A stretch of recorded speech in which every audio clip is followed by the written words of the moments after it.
Tonight on Connecticut's news station, an abandoned factory in Ansonia destroyed in an afternoon blaze. Fire crews have just given us an update on the situation. We'll have those details for you next. A tampon dispenser in a local boys' bathroom has been vandalized. A new state law required it go up. The story out of the Connecticut high school has caught national attention. And tonight, students are telling us they're not surprised the bathroom was vandalized.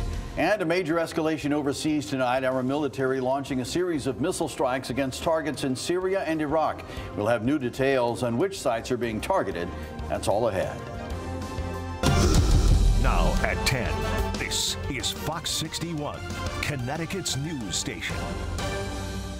We begin tonight in Ansonia, where a fire ravaged an abandoned building. Thanks for joining us here on the News at 10. I'm Sarah Sanchez. And I'm Brent Harden. Take a look now at the scene this afternoon on Liberty Street. The fire broke out at the old Ansonia Copper and Brass building.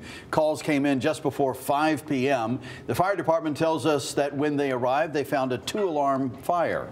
Crews were able to get most of it put out shortly after arrival, and due to the history of the building, the Department of Energy and Environmental Protection was called to the scene to monitor for possible pollutants. There's no word tonight on what sparked that fire and no information as to whether anyone was inside the building. It has been abandoned for a number of years now.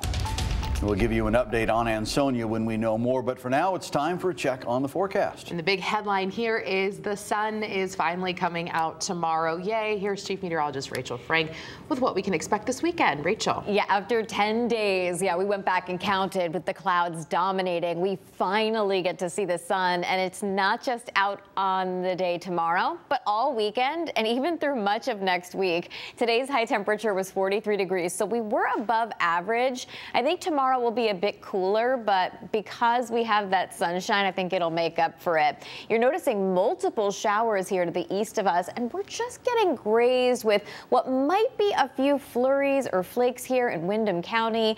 It's unclear if that's even making it to the ground. Overall, though, no impact out of that. We'll see clearing skies take place over the coming hours, and by the time you wake up tomorrow morning, we are seeing a golden orb in the sky. I know, don't look directly at it. Temperatures starting in the 20s as we head towards lunchtime. We're climbing into the mid-30s. A little bit of a wind chill tomorrow with winds out of the north at about 10 to 20 miles per hour and high temperatures in the upper 30s to right around 40 degrees. We'll talk about how long we can coast with this kind of sunshine. Full forecast coming up.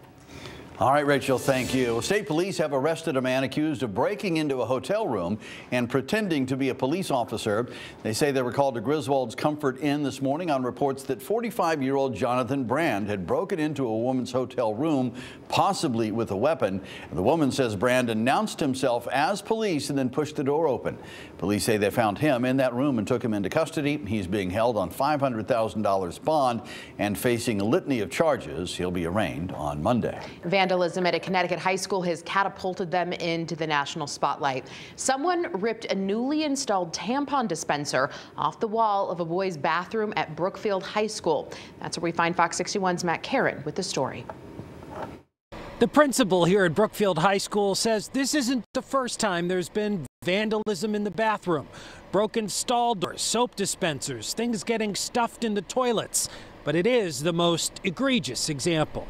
Just 20 minutes after this tampon dispenser was installed in the boys' room of Brookfield High School, it was ripped from the wall.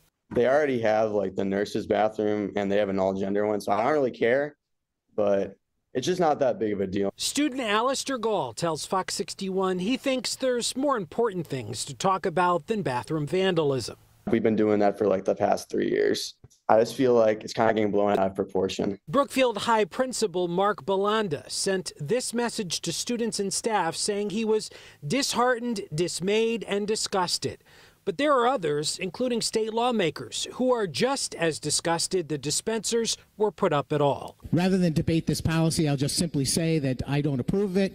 I don't believe that it's good public policy. The constituents in my district have expressed their dismay over it. The installation of tampon dispensers is the result of a new state law pushed through on the final day of a legislative session.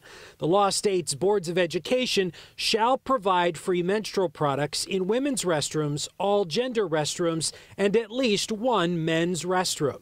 The law was put in place to accommodate transgender and intersex students and to address what the State Department of Public Health calls period poverty and the struggle of families to purchase menstrual products.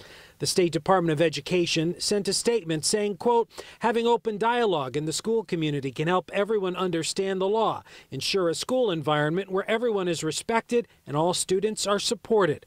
But some on the other side think it's another example of injecting controversial ideology into education. This quickly became a big issue in my district. It was all over social media and people commenting and raising concerns.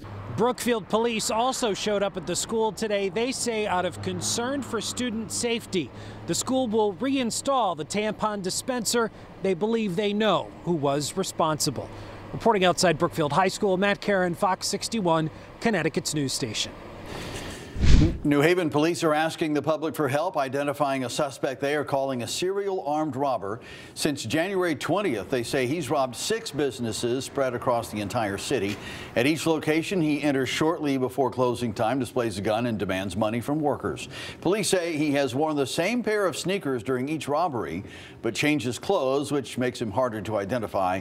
The suspect should be considered armed and dangerous. If you recognize him, call New Haven police immediately. A woman is dead, killed last night while crossing the street in Bristol. This happened just before midnight last night on Route 229 near Lake Avenue. Police say the woman was crossing the street when she was hit. The driver was not hurt and is cooperating with the investigation. The name of the victim hasn't been released.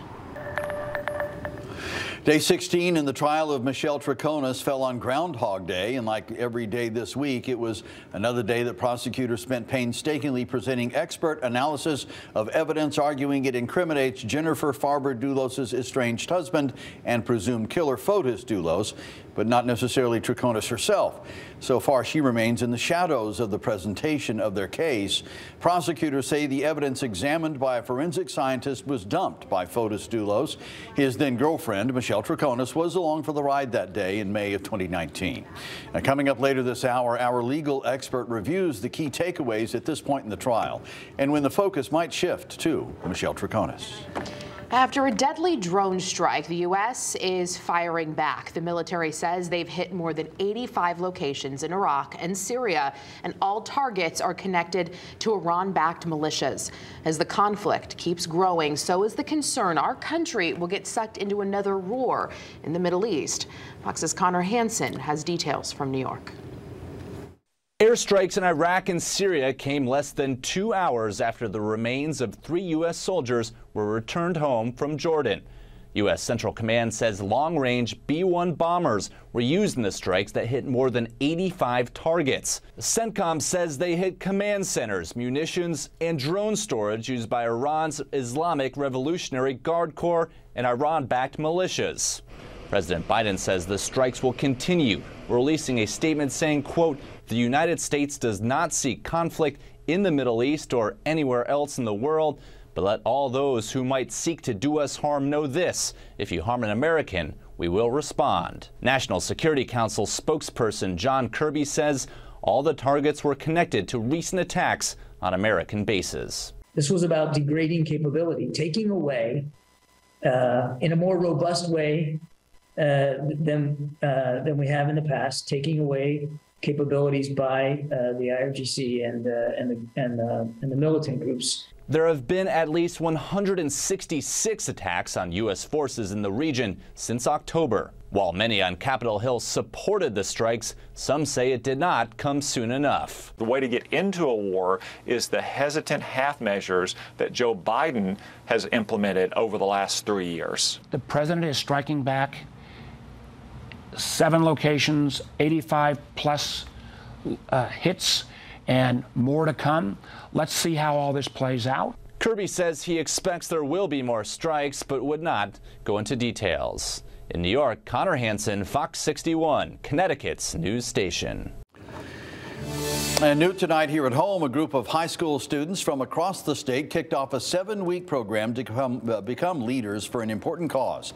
Our Matt Scott was tonight's MC for the Leukemia and Lymphoma Society Student Visionaries of the Year event.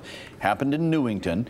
These students will be learning how to advocate for those with blood cancers and in the process gain confidence in themselves. I am truly, truly inspired by them every single day.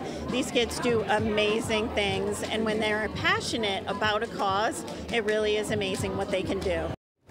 Last year, 15 teams of students raised $146,000 in just 7 weeks. And Fox 61 is proud to be the Visionaries program's media sponsor. All right, we have much more.